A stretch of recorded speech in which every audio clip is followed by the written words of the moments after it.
সকল অপচেষ্টা ব্যর্থতায় পর্যবেসিত হবে। যারা বলেন ঠিক না ঠিক?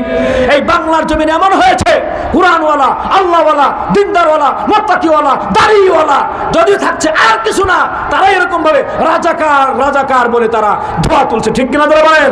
এই রাজাকার শব্দটাকে তারা ব্যান করতে চেয়েছিল, আল্লাহ পাক ব্যান করে দিয়েছে। ঠিক কিনা যারা বলেন? এখন সেই স্টুডেন্ট যারা ছিল তারা বলেছে তুই কে আমি কে।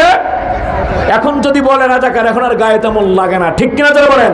বরং রাজাকার যারা, কারা দেশপ্রেমিক, বাংলার মানুষ বুঝেছে শত অত্যাচার জুলুমের স্টিম রোলার চলেছে। আল্লামা মামুনুল হকের গায়ে কত আঘাত, আল্লামা খালেদ সাইফুল্লাহ আইয়ুবী চরমনাই নায়েবে আমিরুল মুজাহিদিনকে রক্তাক্ত করেছে।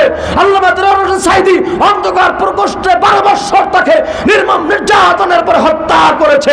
আমির হামজার গায়ে হাত দিয়েছে, মাদানির গায়ে হাত দিয়েছে। এত নির্মম নির্যাতনের পরেও বাংলাদেশে আমরা থেকেছিলাম। আর তোদের নেতৃত্ব